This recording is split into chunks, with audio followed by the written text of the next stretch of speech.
أعوذ بالله من الشيطان الرجيم. بسم الله الرحمن الرحيم. ويسألونك عن المحيض قل هو أذى فاعتزلوا النساء في المحيض ولا تقربوهن حتى يطهرن فإذا تطهرن فأتوهن من حيث أمركم الله إن الله يحب التوابين ويحب المتطهرين. صدق اللہ.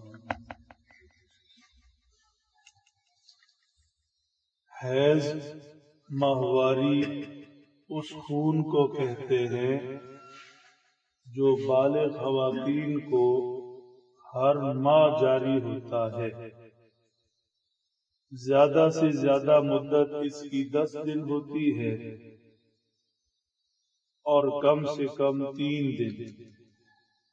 بعض خواتین کو اپنی اپنی عادات ہوتی ہے، کسی کو 5 دن، کسی کو 6، کسی کو 7. صحابہ کرام رضی اللہ عنہم اجمعین نے حضرت صلی اللہ علیہ وسلم سے حیض کی اس حالت کے متعلق سوال کیا. وَيَسْأَلُونَكَ عَنِ الْمَحِيضِ، صحابہ آپ سے حالت حیض کے بابت سوال کرتے ہیں. سوال کی ضرورت اس لیے پیش آئی، مسلمانوں کے اطراف میں ایک طرف یہودی تھے، کم و بیش مشرکین مکہ کا بھی یہی رویہ تھا. دوسرے کافر بھی حالت حیض میں خاتون کو اتنا ناپاک سمجھتے تھے، اسے گھر سے باہر الگ جگہ پر رکھنا یا گھر کے اندر کسی الگ جگہ مقید رکھنا، اس کے قریب جانا تو دور، اس کے ہاتھ سے کوئی چیز کھانا پینا بھی وہ ناپاکی تصور کرتے تھے، گویا کہ بالکل الگ تھلگ کر کے اس خاتون کو رکھ دیا. دوسری طرف نصارہ تھے، عیسائی، ان کا عمل اس کے بالکل الٹ تھا، یعنی وہ اس حیض کی حالت کو ناپاکی سمجھتے ہی نہیں تھے، لہذا ازدواجی تعلقات تک بھی جائز سمجھتے تھے. حضور انور صلی اللہ تعالی علیہ وسلم پر یہ آیات رہنمائی کے لیے اتری. نہ تو یہودیوں اور کافروں کی طرح خواتین کو اتنا ناپاک سمجھو کہ بالکل الگ تھلگ کر دو، اور نہ عیسائیوں کی طرح پاکی ناپاکی کا تصور ہی ختم کر دو. ایسا نہیں، بلکہ صرف منع کیا گیا ازدواجی تعلقات سے. اس لیے ارشاد فرمایا فَاعْتَزِلُوا النِّسَاءَ فِي الْمَحِيضِ، عورتوں سے حیض کی حالت میں دور رہو. لا تقربوہن حتی یطہرن، جب تک وہ پاک نہیں ہو جاتی ان کے قریب مت جاؤ. اس سے مطلب صرف اور صرف ازدواجی تعلقات ہیں، باقی وہ اپنی پہلے جیسی ترتیب سے گھر میں رہیں، کھائیں پکائیں، گھر کا حصہ ہے. کوئی ان کا وجود ایسا ناپاک تھوڑی ہے کہ اسے بالکل خود سے گھر سے ہر چیز سے الگ تھلگ کر دیا جائے. جب وہ پاک ہو جائے تو پھر اجازت ہے جیسے اللہ نے حکم دیا اس طرح ان سے ازدواجی تعلق قائم رکھو. اگر خاتون 10 دن پورے حیض کے بعد خون بند ہو جاتا ہے تو پھر مسئلہ یہ ہے کہ غسل سے پہلے بھی خاوند ازدواجی تعلق قائم کر سکتا ہے. جب 10 دن پورے ہو گئے خون بند ہو گئے.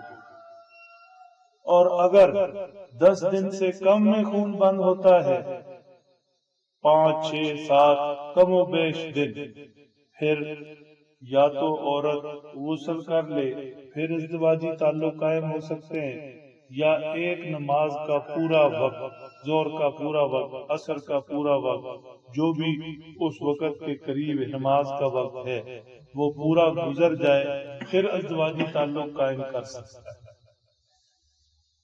دوسرا بڑا عجب حکم دیا اور بڑے عجب لفظوں میں، مسئلے سارے بیان کیے جاتے ہیں، اللہ جل شانہ لفظ وہ چنتے ہیں جو حیا کے مطابق ہو۔ چنانچہ فرمایا فَأْتُوهُنَّ مِنْ حَيْثُ أَمَرَكُمُ اللَّهُ، جب خواتین حالت حیض سے نکل جائیں، پاک ہو جائیں، تو پھر ان کے پاس جاؤ جیسے اللہ نے حکم دیا۔ مطلب یہ ہے کہ خواتین افزائش نسل کے لیے اور افزائش نسل کا جو طریقہ ہے وہی استعمال کرو، افزائش نسل کا جو طریقہ ہے، جو رستہ ہے وہی استعمال کرو، ایسے نہ ہو کہ ناپاکی اور گندگی کی طرف نکل جاؤ۔ فرمایا ان اللہ یحب التوابین، اللہ توبہ کرنے والوں کو پسند کرتے ہیں۔ مطلب اگر کسی نے اس سے پہلے حالت حیض میں ازدواجی تعلق قائم کر لیے، یا وہ غلط رستے سے بیوی سے تعلق رکھ لیے جہاں سے اللہ کا حکم نہیں، تو اس صورت میں توبہ کرے، اس صورت میں توبہ کرے۔ کیوں؟ اس لیے کہ دونوں فعل حرام ہیں، دونوں فعل اللہ کی نظر میں برے ہیں، دونوں فعل گناہ کبیرہ ہیں، بغیر توبہ کے معافی نہیں۔ وَيُحِبُّ الْمُتَطَهِّرِينَ، اور اللہ پاک صاف لوگوں سے محبت کرتے ہیں، اللہ پاک صاف لوگوں سے محبت کرتے ہیں۔ لہذا حیض کی حالت میں بیوی سے ازدواجی تعلق نہ ہو، یہ پاکی کے خلاف، یہ ناپاکی کے قریب جانا، اور ایسے ہی جہاں سے اللہ کا حکم نہیں وہاں اپنی خواہش پوری کرنا، یہ بھی پاکی کے خلاف۔ اللہ پاک لوگوں سے محبت کرتے ہیں، اللہ توبہ کرنے والوں کو پسند کرتے ہیں۔ اللہ سمجھ دے، عمل کی توفیق۔